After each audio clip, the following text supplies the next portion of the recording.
also is the vice president uh, of strategic partnerships for Fire Rover, which has a product that works on suppressing fires at facilities all over the country. And as part of that, he works on driving innovative solutions to the market. Two of his solutions have won the Edison Innovation Award for Industrial Safety and Consumer Products. So Ryan has been very strongly tracking a lot of these things. You've probably seen him in numerous articles, maybe previous webinars, but he is going to share with us today the latest information that he has about lithium fires and not just lithium fires, but a lot of these are caused by lithium fires.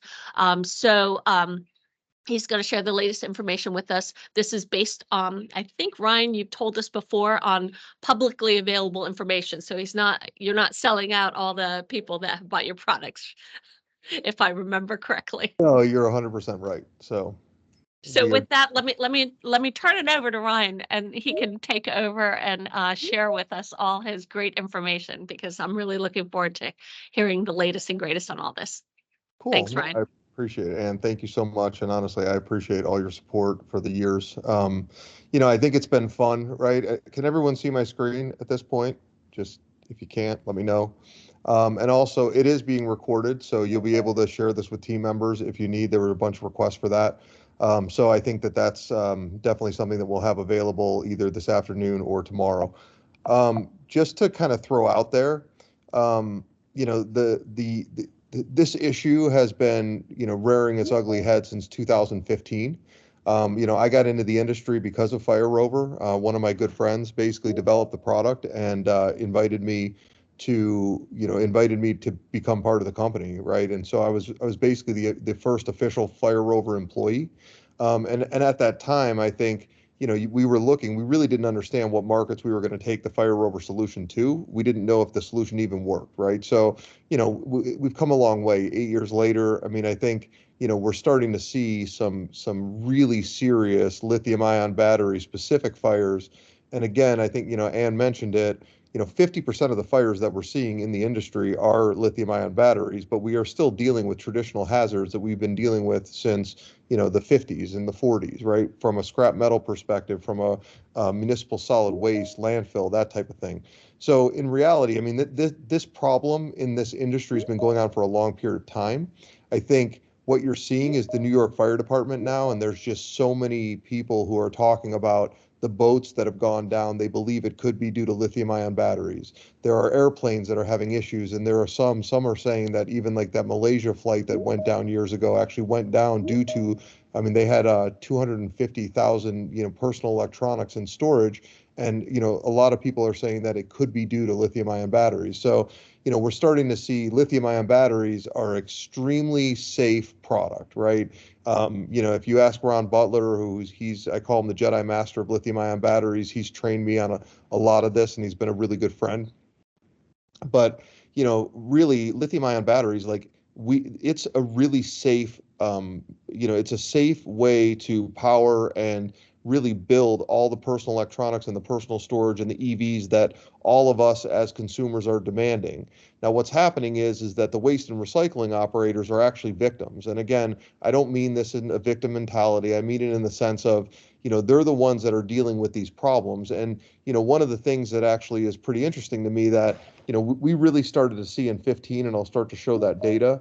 But, in 15, 16, and 17, I was telling everybody, hey, there's a wave coming of battery. We're going to see this problem. And it was based on a number of conversations and, research and reporting and all the different things that I did. But really, at the end of the day, it comes down to we as the public are demanding are demanding lithium-ion batteries.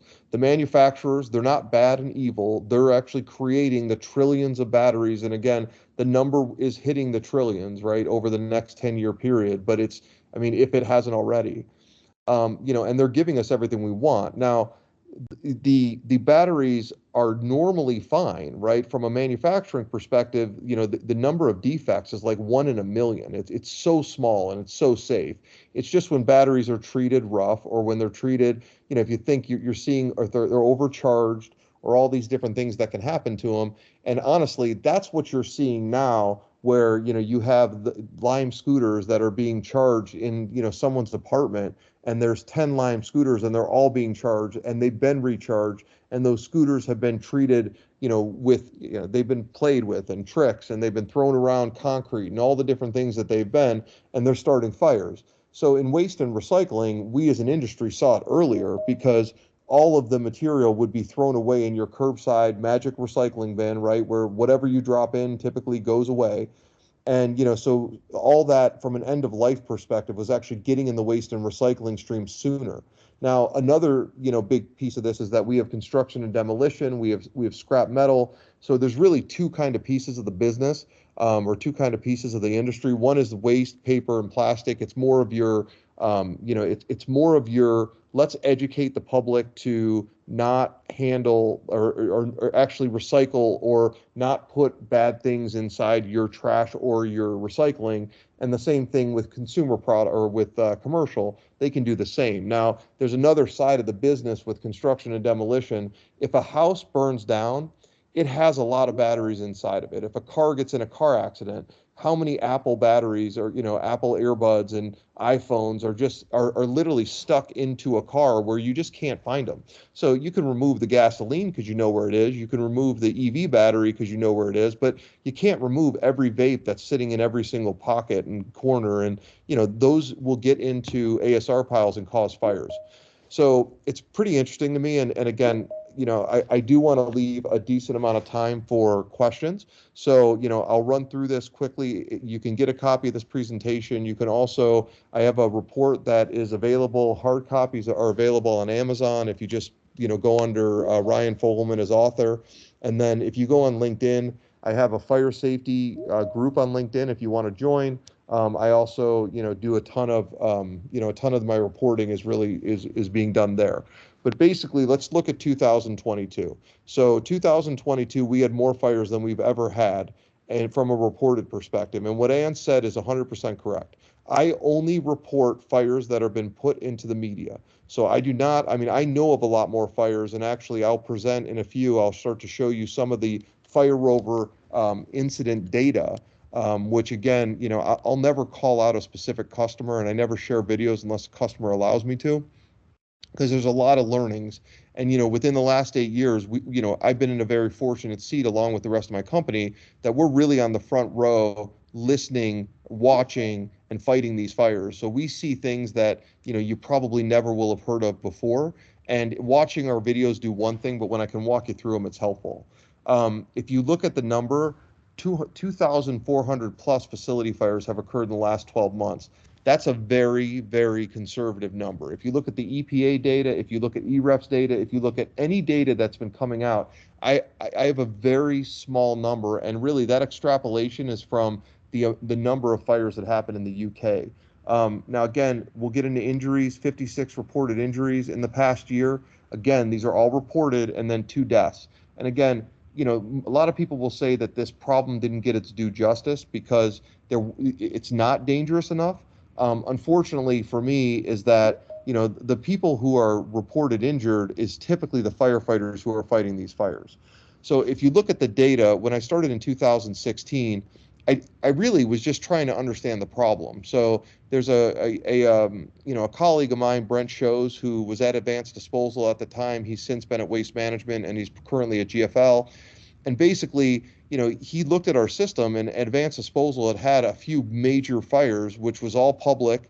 And again, most of the time, these fires are the 2-alarm, 3-alarm, 4-alarm fires, or the catastrophic losses. And, so he basically said to me, "Hey, I love your system. Why do I need it?" And I said, "Well, because you have fires." And he was like, "Do I?" And I'm like, "Yeah, don't you?" And he basically said, "Well, do my competitors?" And really, the real question is it prevention, or is it like were they just bad operators and have fires, or were actually good operators not having fires and bad operators were? And the real answer is good operators might have more fires, or good operators might have less fires than bad operators, but in reality, no one was really doing the prevention. In 2018, that's really when we all woke up, and across the globe. I'll show data from Japan, from other, the Japan Packaging Association had data that basically 2018 was their largest year for fires, and that's really when we saw the traditional hazards and the batteries start to outpace those. In 19 and 20, things started to go down. And again, I will say that waste and recycling operators really did put in a lot of good prevention techniques and tactics. And the good operators got really good at fighting these fires, or really good at protecting themselves against fires. 2020, we started to hit pandemic. And then 21, we came out of pandemic. So honestly, I started to think, okay, maybe it was just an aberration.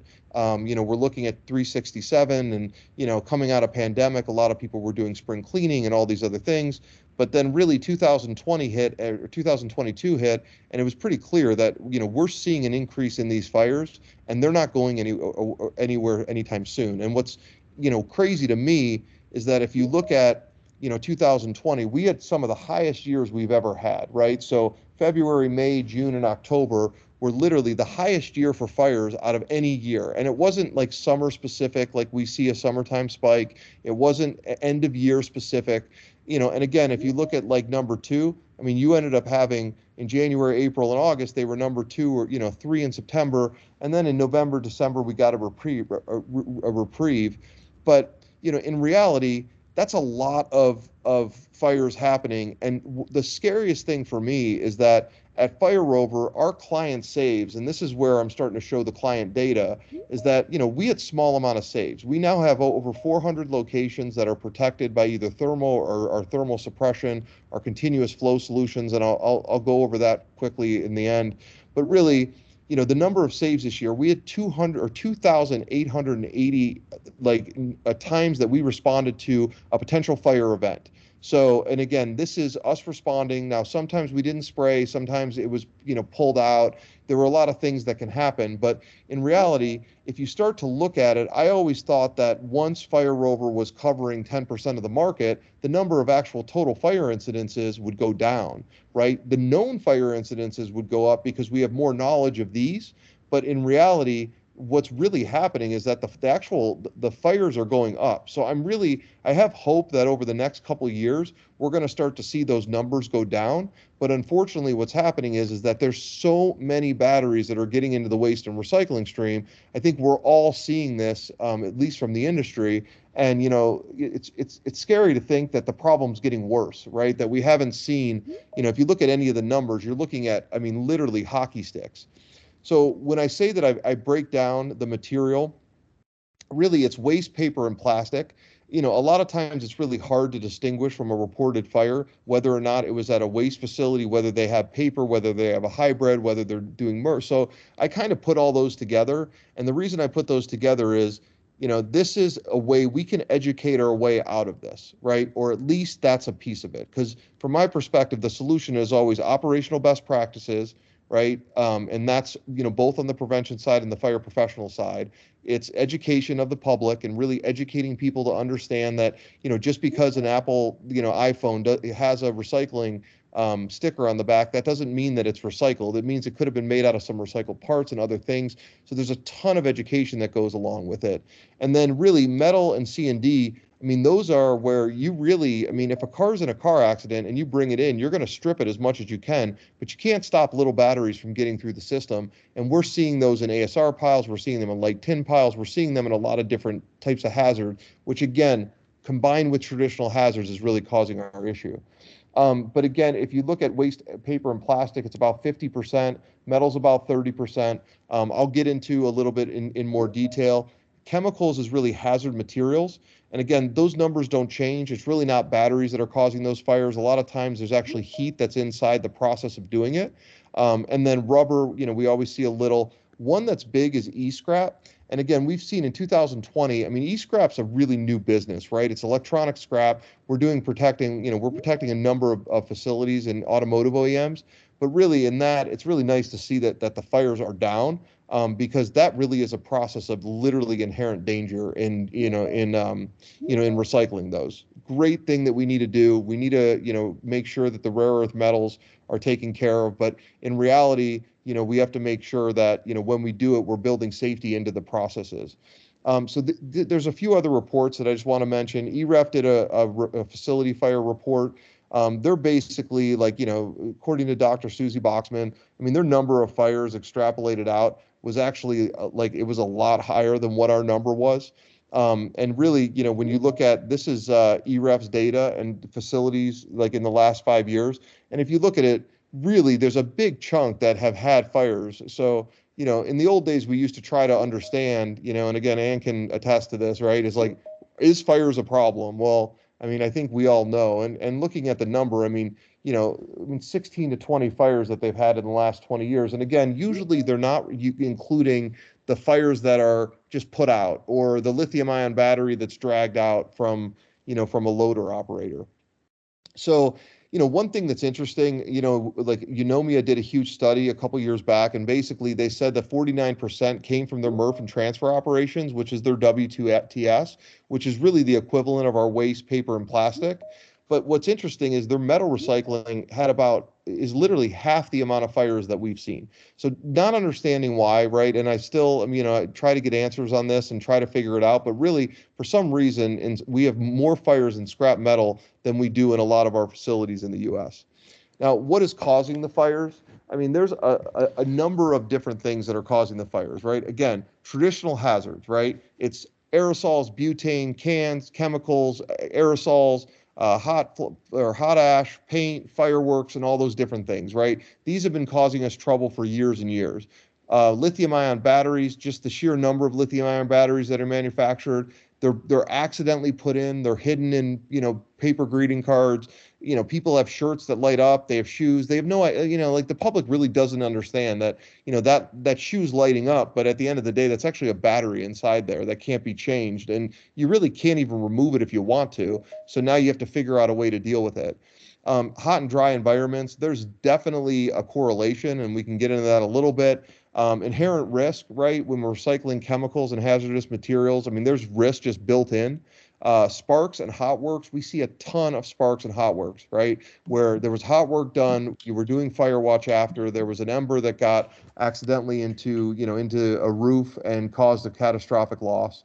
Arson is a huge issue, right? I mean, and again, a lot of people don't like to talk about it, but there are fires that are set. And again, like if you look in my report, I mean, there's a couple examples, but I mean, there have been examples of people caught. And at the same time, I mean, we just want to make sure that, I mean, it's a reality, right? And then staffing. And I think staffing really came due in the last couple of years when you're dealing with, when we've been dealing with COVID and staffing issues, you're having staffing issues everywhere, but of course, waste and recycling operators are having those new people, high turnover, and just a lot of training. And, a lot of the stuff that people are learning is stuff that they've known forever. This was the California Product Stewardess Council. Basically, this was a few years back, but again, 50% reported that their fires were due to batteries. I really don't believe that it's as bad as people say from a percentage perspective, because there's a lot of times that batteries get blamed and it's not really the battery's fault, right? Now, again, I'm not saying that they don't get their just due, but there is definitely a correlation. This was the Japan Containers and Packaging Association, 2018. They saw their number of fires, increase.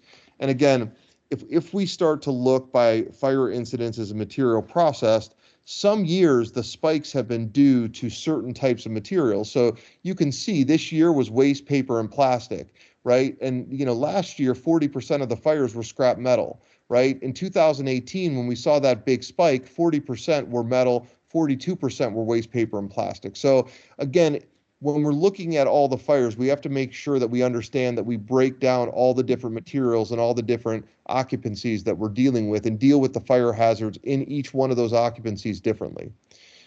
This is really our client installation. So these are getting into some of the real Fire Rover data. The crazy thing for us, and again, if you look at this, basically 71% of our 400 facilities are waste paper and plastic.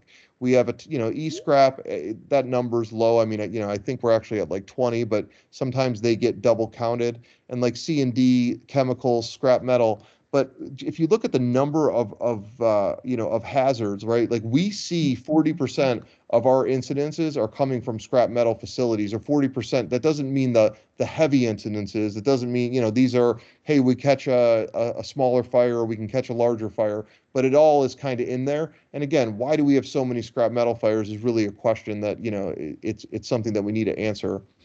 Like this slide is really important. This is actually our performance. And, we did this for the first time a year ago. And, I always say with Fire Rover, our first 3 years, we were kind of proving to the market that it works. But more importantly, we were proving to ourselves that our solution works. Again, the second 5 years was really the piloting phase. And now the last 3 years have really been into, okay, let's roll this out. We know it's working. We haven't had a catastrophic loss that has started in an area that we protect. So, a lot of the things that we're seeing, we do have failures sometimes, but again, it's always about the layers of protection. You might have a sprinkler system. The Fire Rover system is built of a ton of different layers of protection. So even for some reason, if a nozzle didn't work, which was one of our errors last year, well, we still called the fire department. They still arrived on scene and there wasn't any damage, or there was minimal damage. So, again, it doesn't, the Fire Rover system luckily doesn't have to work perfectly every single time for it to have a positive result. But if you look at this, I mean, confirmed fire or hotspots, we responded to 2,880 events. Again, this is in US and Canada only. We didn't include the UK, Australia, or French data. But again, that's 9.32 per Fire Rover box. So what I get from this is it's activated, right? Now, again, 344 times, or 12% of the events, we actually had to pressurize our system. So that meant, hey, this wasn't, a preemptive maintenance issue. This wasn't something that could be dragged out by a loader, that type of thing.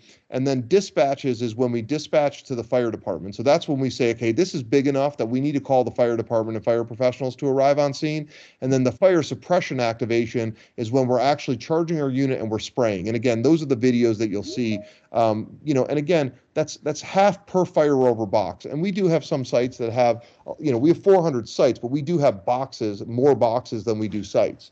The other thing is we do have thermal only solutions. So that's why your dispatches will seem higher than what your fire suppression activation is. But really, this is, a proven year of, how the performance works. So, I'll get into some of these, but I'm going to go really quickly. I mean, really, when you look at it, like 32 states have experienced an increase in reported facility fires over their previous 6-year averages. So again, I know everyone, because of these EPR laws and other things, they want to see state data. It doesn't mean that you're bad. It doesn't mean you're good. I think, this one is really important to me, because when you look at it, like this is looking at the types of fires that happen inside, a specific state. So if you look, I mean, California has a lot of scrap metal, right? This is like metal fires. And, there's a ton of waste paper and plastic, right? The C&D is a little smaller. Ohio, we have a ton of scrap metal operations. So, Texas, a ton of scrap metal. We're looking at organics. Florida, there's a big number of organics fires that, happen in Florida and California. So I do find this like a pretty cool slide to look at. And again, it's not, are you good or bad? A lot of it is just the type of material. There's more scrap metal facilities in California because California is the 5th largest country in the world, right? So, again, when I do this by the number of facilities, you start to look at Texas has the highest percent that have been affected. So 250% of their facilities have had fires. So basically each facility is 2.5 a year, that we're seeing in Massachusetts and Arizona and Louisiana, in New Jersey. So I'm not calling anyone out, but really at the end of the day, it's these are the states where, a lot of times there's a lot of population. This is by material tonnage. So again, you might have a state like Texas that has a lot of material tonnage, and then you look at it and you say, okay, yeah, they do have a ton of fires, but really, where are they sitting when it comes to when it comes to the amount of material they're processing, how many fires do they have? And you can see they're really back in line when you're looking at the amount of material that's actually processed. But really, I mean, Oregon, Indiana, Colorado, and California are really working with the lowest MSW processed per. So again, that's a good, overall basis of like, that's really the scope and that's the problem. I think really what we see in the industry is that the real issue is your severity of the fires, right? And this is some of the Eunomia data that came from the UK, which I think is amazing, right? Because really what they're saying is that if a fire is 1 to 4 hours, right, and that's all their fires. When we look at fires now, I'm not looking to what the WISH standard basically said. And again, there was a different technology available then, but they said if we have a successful fire incident, the outcome's 4 hours.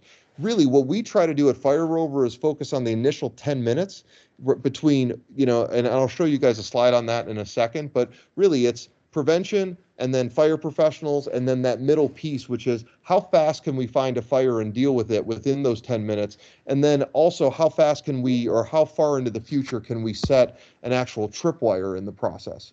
This is really important here because this was Eunomia basically based this on the number of facilities and the amount of money that's being spent by government, fire service and rescue, and the waste site operators. And this is when I say that waste and recycling operators are the victims, like they're the victims, right? $1.2 billion a year is basically paid for by the waste site operators, their insurers, or the fire and rescue services, right? That's insane amount of money. And again, when you look at it, it's like, there's no reason that this, they're basically doing a good job for us, right? Taking away our trash, doing the things that we need done. We need to help them make sure that they can afford to stay in business and they can afford to make sure that the insurance coverage isn't 3 times, their asset. And that's what Ann was really saying. So if an asset is worth $20 million, right, it's $3 per 100,000 as you test them, right? So that's really the numbers that we're seeing. And I mean, it's getting a little bit like crazy from that perspective. From an injury perspective, again, this year in 2022, most of these injuries are firefighters. And again, the firefighters need more training and they need more material. If you look at the numbers, and I broke out some newer numbers in my report this year, but really there's 1.2 million firefighters in the US and Canada. 700,000 of them are volunteers. And again, there are waste and recycling operators all over the United States, rural and urban areas, right? Everybody needs this. It's not like it's stuck in one state. It's not like it's put one place. It's everywhere. So really, we got to make sure that the fire departments have enough equipment and are able to really fight these fires, right? Because if they can't, you're going to see exactly this, which is injuries, right? And unfortunately, you're going to see deaths, and those have remained consistent. Usually, they're an accident or something that goes wrong.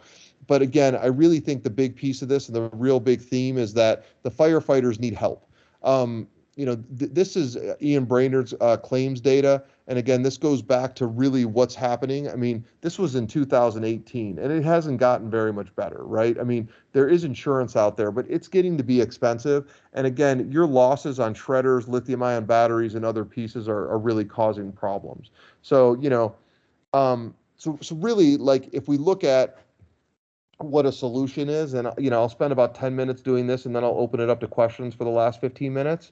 But really, you really have to look at a combinational approach to fighting fires. And this is the slide that I really like the most because, again, your prevention, this is good operators have to prevent. They have to be prepared. And not only do they have to be prepared, but they have to make sure that one of the biggest pieces is that the fire professionals are prepared. When they get to their site, do they know how to get into the security boxes at night? Do they know where the hoses are? Do you have a CAF system, which I'll show you guys in a minute, like that they can literally start fighting the fire the minute they get there? And then really the internal response is what we at Fire Rover completely focus on, which is, hey, how fast can I find this fire? I mean, I find it funny. Sometimes we don't spray for like half a second or half a minute, and everyone's like, whoa, why is it taking so long? Well, let me tell you something, right? We catch fires so soon that literally like 1,000 gallons is an irrelevant number because a lot of times we can do it for a lot less than that. We've had less than 20 times where we've needed the fire department to arrive on scene and spray, right? Like go in and start spraying their material. So it just shows you that in reality, catastrophic fires usually grow from very small incipient stage fires.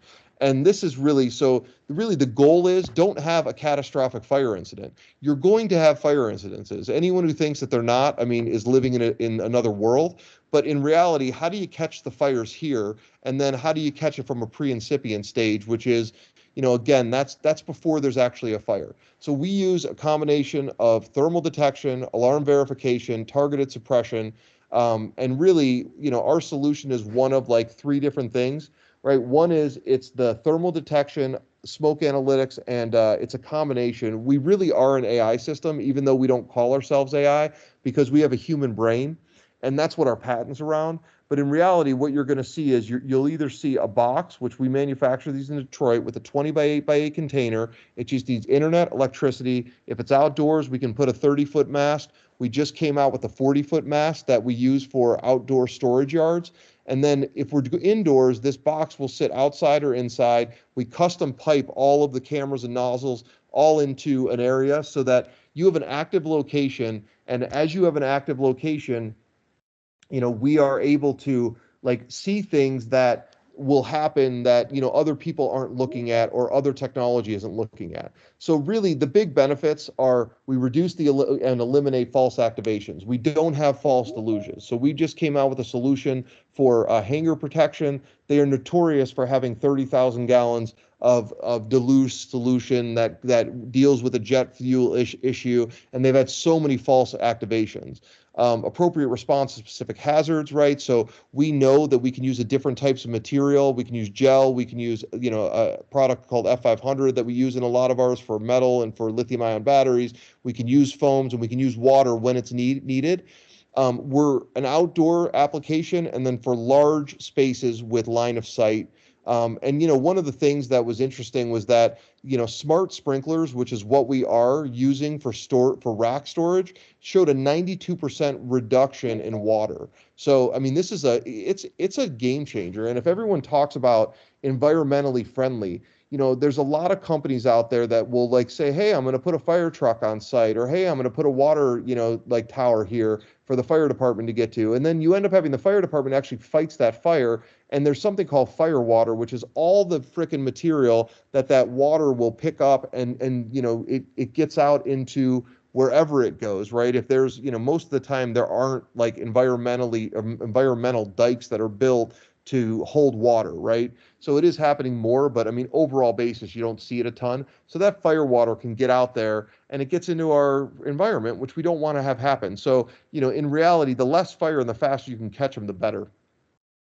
So really to just show like thermal only, the Fire Rover secondary solution, which is our supplemental solution, it shoots for 6 to 8 minutes. We have a sprinkler primary. So we are getting a lot of variances of Fire Rover in lieu of sprinkler system, especially in these types of occupancies. And then we have our targeted deluge solution, which is a continuous flow solution. We are sitting for NFPA. I remember, in 2015, a lot of people would say, hey, you'll never get into the codes. Well, we've actually been written into some of the codes. It takes forever. We're working on it. We just got into the fire protection handbook. And again, it's under construction alterations and demolition of buildings. So, again, it's not a waste and recycling specific, which I'm on the hazard materials subcommittee for that. But again, I think, there's, as we're learning and as people are understanding and having more and more,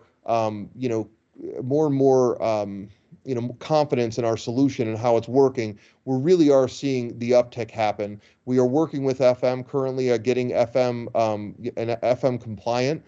We should be done with that by the end of the year, and so we're actually really far down the path, which is really exciting for us at Fire Rover. So just to give you an idea, I'll show a couple videos, and then we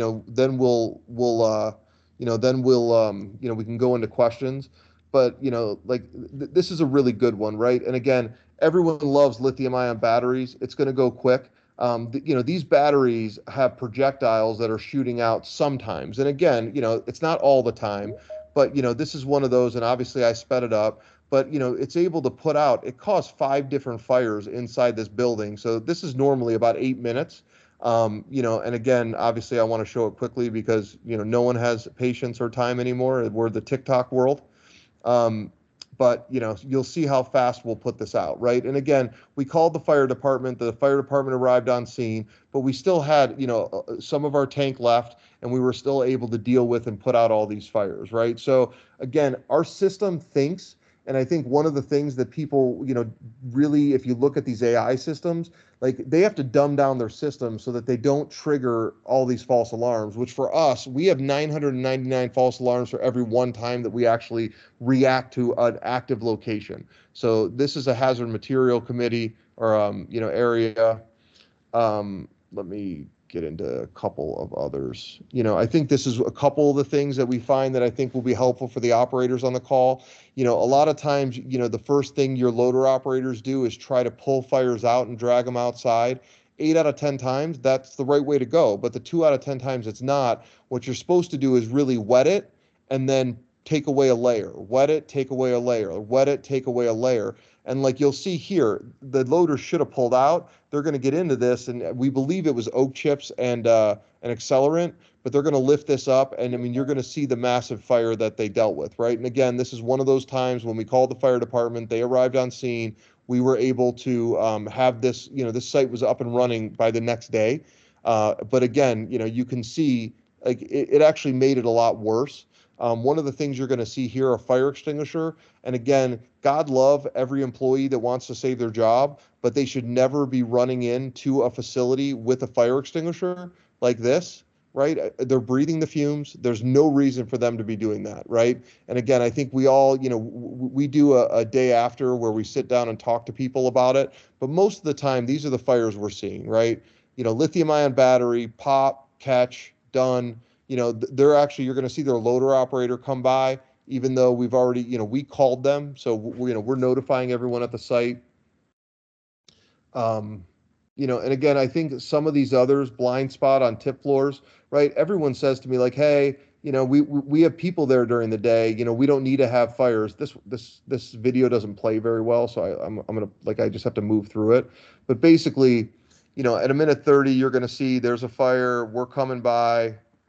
We'll go to shoot it, but you see literally there's a loader operator working on the other side of the pile. So in reality, right, it's not about, I mean, we see these all the time. So, just because you have someone there during the day doesn't mean they're going to know the difference between steam and smoke. It doesn't mean that they're going to understand that there's actually a fire. Sorry, this froze.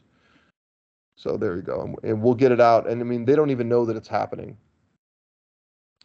I will want to show this one just real quick. Like, if you just have thermal only, that's fine. We caught this fire early, right? We called the fire department. The fire department takes, and you see how bad this fire gets. They don't even arrive on scene and start fighting until, 14:59, right? So again, you see how big of a fire that they're dealing with in those 15 minutes in between us fighting it. And, there was no sprinkler systems in that building. So here, hold on, let me pull this out and I want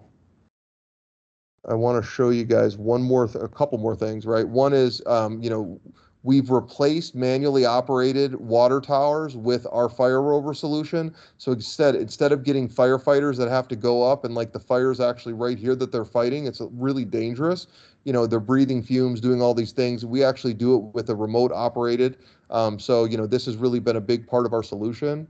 We've also developed the on-watch solution for landfills. So I think this is something that if you have a landfill, this sits on a landfill face. It only does early detection. But really what's nice about it, it's solar powered, wind powered. It sits on the working face and then it moves every 3 weeks as the working face changes. So, we've seen a lot of success with this. This is what I was talking about, that larger unit. So like we can actually set up storage areas to ensure that you guys are getting the best protection and you're getting the most storage for their facility.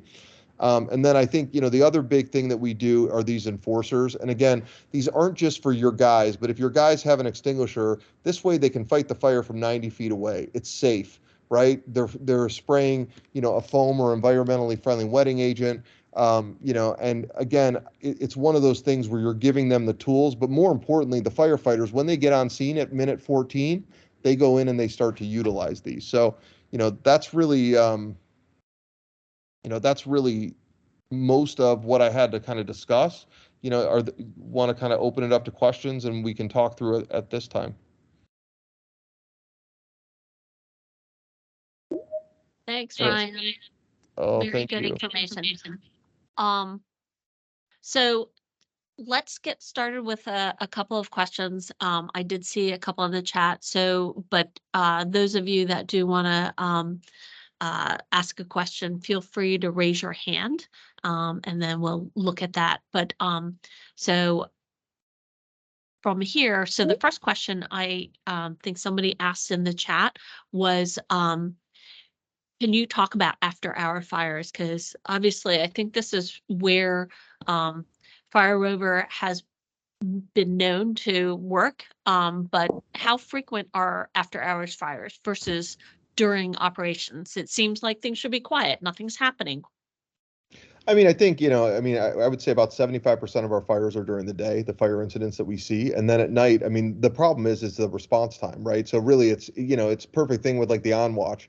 The landfill's there, right? So like, and it's not usually the landfill fires aren't bad if you get back to them and you put cover over them, right? But instead, what ends up happening is you have 8 hours for this fire to kind of work itself through. And then, you're finding out about it from someone driving down the street with smoke. And, that's really when you're seeing it. It's a little too late at that point to not have a major incident. So, I think we're seeing the least amount of fires at night. But when we see the fires at night, if we don't catch them, those are the ones that really get catastrophic. So the reported fires that we're seeing, I mean, I probably see over 50% of them are actually happening at night that are catastrophic. Yeah, and I will agree anecdotally. I don't have any data to support this, but I do know that one of our members did suffer a catastrophic fire that occurred at night. And one of the things he told me was afterwards, he basically, until he got a solution in place, he basically had a staff person that would walk the site at night just to make sure there was no fire, because it wasn't the potential to lose the entire facility was so great that it was a problem. Yeah, I mean, we call it Firewatch, and honestly, like a lot of, I mean, when we start to build an ROI on our system versus Firewatch, I mean, we've actually just built a solution for one of the large paper operators where we're providing the after hours Firewatch. So you need per code, you need like 1 hour or 2 hours afterwards, and we've just had it approved to actually have our system utilized instead of a human. And again, like our system can tell between smoke and steam. And by the way, it is a human, right? I mean, it's a human being who's looking at it. So, I think I mean, that's an area that, we see a lot of opportunity. So there's another question in the chat. Does Fire Rover currently have an extinguishing agent which is used specifically for lithium battery fires? So the problem with a lithium-ion battery specific, and everybody's looking for this, right? I mean, first of all, like, and I've seen a lot of questions about PFAS. Like, we don't use any product that has PFAS anymore, right? That's almost like a CFC issue. It's like, yes, in theory, there's some states that allow it, but we as Fire Rover have decided that we're only going to use material that is PFAS free. Now, with that being said, every fire that you've seen put out here is typically a product called F500, which is an environmentally friendly wetting agent. It works well. I don't want to say like there is no solution for lithium-ion battery fires, right? There are a lot of claims out there that their products work for lithium-ion batteries. And again, if you look at what lithium-ion batteries are, like you can't stop lithium or a thermal runaway from happening, right? What you have to do is you have to break the chain. So when we use the material that we use it so that like if you're using a foam, you're basically blanketing the fire. If you soak the fire, then that's really the same thing as using an encapsulator agent, right? Or using just water or a bucket or dropping it in the ocean, like, all the kids on TikTok say on our Fire Rover page, if you haven't been to it. But like in reality, what happens is that you have to let that fire burn out. And then, you do that by making sure the collateral assets around it are not able to burn. And literally, like, there are so many people who are claiming, I'm not saying that they can't, but if you look at it, like I want to see a UL certified Class D fire agent. Once I see that and they've proven that to UL, then that's really one that you'll be able to say, okay, we have a product for metal fires that specifically works outside of anecdotally or outside of demos. But again, we use F500. We've had great results with it.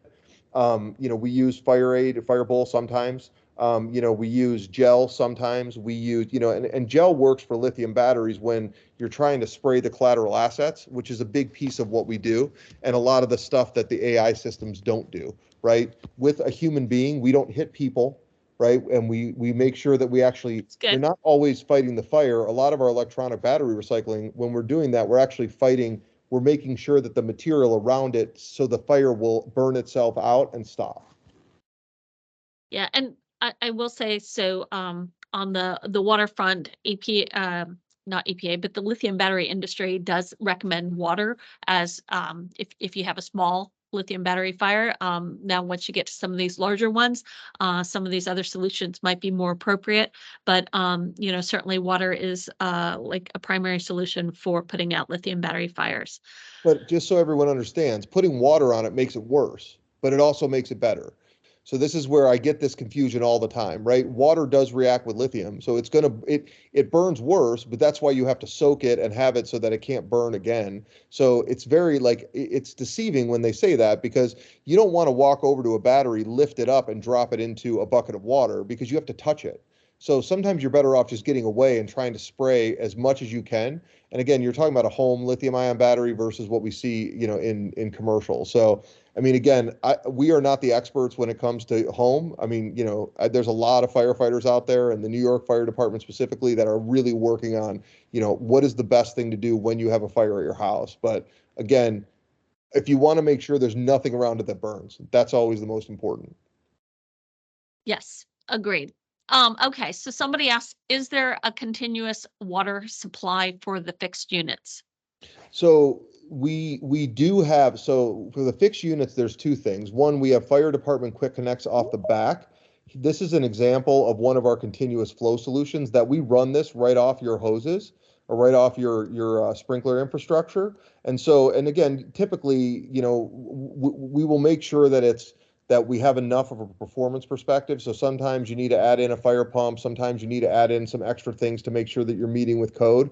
But yes, we definitely can shoot. And again, most of these either are inducted with an encapsulator agent, or, with a foam, or they run just straight water. And again, we truly believe that, it's the timing of us hitting these fires is what is causing which is giving us the benefit.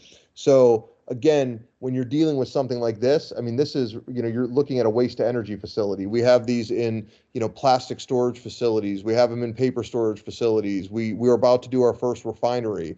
So again, it's one of those that, like, unlimited water is really important.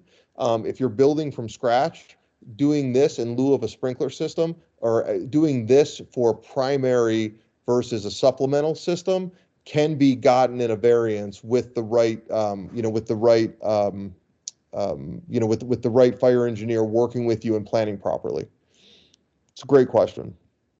So here's one, from a prevention perspective, what's the best and safest way for residents to dispose of their lithium ion batteries? So the best and safest way when there's no issues, right? Like Call to Recycle does a really good job in kind of educating on this. But really, from my understanding, you're supposed to tape around your batteries. And so I have a bag that's sitting in our house that I have tape over the batteries, because you have to think, a lot of your alkaline batteries can still, like, 9 volts. Actually, if you put metal on a 9 volt battery, it will heat them up. So you're supposed to put paper over, tape over them, and then you bring them to a big box retailer. So, Lowe's, Home Depot, they have drop-offs in their front area, and that's the most simple way to do it. Now, again, there are, like, communities have drop-offs and municipalities have drop-offs depending on where you are. But really, Lowe's and Home Depot have been, I mean, they've had them in every one that I've walked into across the country. So, and I always check, because honestly, like, now, the question is, how safe is it that they're all sitting there? And again, as long as they're not treated poorly and they're recycled correctly, it's treating poorly where you have the issue. It's putting it in your recycling bin, and then, the compactor basically hitting it next to gasoline, and all of a sudden now you have a hot load that's going to cause a big issue. But that would be, I mean, your best bet is to take it to a drop off, which again, Home Depot and Lowe's are the two that I know do it. Yeah, agreed. So it's a lot of it's the rough handling that these batteries go through while they're being collected for before they're being recycled or managed from a waste perspective. So, one of the things when I was talking to a metal recycler, they were saying to me, used to be in the old days they could store their metal outside without fear of their metal pile catching on fire. And now that's no longer possible because there are so many lithium batteries that might be present in there. So somebody else asks, what are your thoughts about covering incoming products with your agent, then putting that in storage while they wait to be processed? Would this prevent the spread of fire if a hazard were to occur? So I think, I mean, the answer is this, right? Like the entire industry and like the dollars that you and I pay, or commercial businesses pay for a ton of material to be either landfilled or recycled, is based on an efficiency of actually processing and sorting the material. So in reality, if you slow down that sort and you add in another step, you're really adding in inefficiency, which make it more expensive for all of us. So the real question is, does Ryan Fogelman and everyone else on this call want to pay more to Waste Management to pick up our trash and our recycling? And the answer typically is no. So if that's the case, yeah, there are things that could be done to guarantee that you don't have a fire, but you literally would slow the process down so much that it doesn't become economically viable. And again, I try to look at everything from an economic principle. The only reason that I say, again, that waste and recycling operators deserve to have some of the profit that goes to these manufacturers needs to be given for education, to train our operators and to train our fire professionals, and to make sure that the waste and recycling operators have protection. Let them pay for our systems, right? Like, there are grants and loans out there that have paid for, our solution and other solutions. I'm not saying we're the only solution out there, but, at the end of the day, somebody needs to help pay for that. Okay, so we've only got about 30 seconds left. So we've got two final questions. I'll throw them both at you at once, although they're not anything similar. So is there any current research being developed for detection of lithium batteries in the waste stream, whether it's using AI or anything else, prior to the heating for thermal detection? The second question is, any guidance for operators when the system gets activated? Should they help or should they just stay out of the way? So typically what happens with our fire rover system, we have an alarm that goes off, we have a strobe light that goes off, we have, we do everything we also call them before we start spraying. So, again, like, they can help as much or as little as they want, right? We don't tell them what to do, we don't tell them what not to do, right? I mean, what we would say is evacuate, right? I mean, and that's typically what we would tell any of our guys, unless it's a deep-seated fire that we need to start pulling away layers, which at that point, it would make sense to have them in. And I think trying to find lithium-ion batteries, there is a lot of technology and innovation that I've seen in Europe, especially, like, where they're trying to figure out how to do 3D, and the 3D is gonna, like, be put on some of the sort lines, and then you're gonna basically be able to see that. But again, I always look at it like, how long does something is commercialized? Like, if today we had zero lithium-ion batteries ever put in the waste, or ever put out in public ever again, right? So all the manufacturers just stop making batteries. We're still have trillions of batteries that are end of life that we're going to be dealing with, right? So really, at the end of the day, like, something like that, getting, like, literally doing X-ray on every, I mean, they have their own issues, and you have to commercialize it, and it has to become affordable, and it has to actually become a solution. So there's some great ideas, but it could take 10 years before we even have that really, like, marketable. And so, with that, it's not going to save us today. And, we're burning down facilities today. So this is where it's like, I'm all for education. I'm all for, like, educating the public. But if this is if this is a problem that we know is only getting worse, we need to solve it today and then educate and try to solve it for tomorrow, right? We can't just wait for tomorrow to come.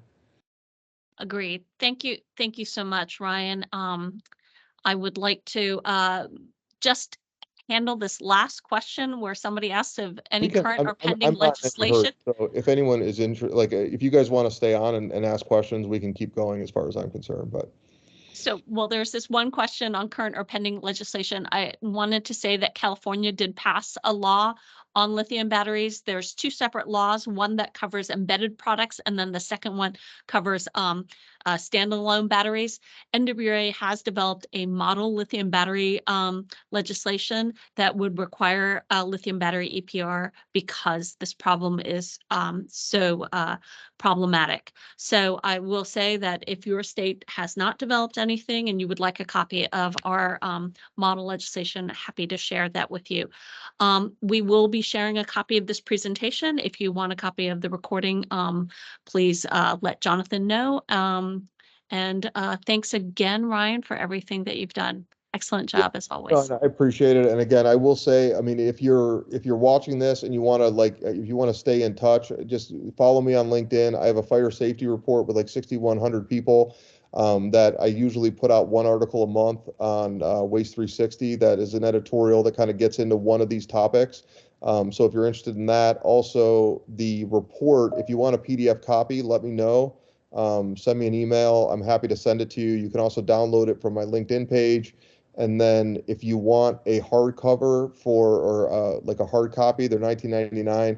I have to set that price from Amazon, but anything we make on that goes to educate firefighters on lithium-ion batteries. So I mean, there's no money made on it, but it's on Amazon. And so if you want hard copies for your team, it's up and available as of yesterday. So I appreciate everybody's help. And if you have questions, I mean, feel free to reach out and happy to answer anything that I can. Thanks, Ryan. Thanks, Ann. Appreciate your help. And thanks, everybody.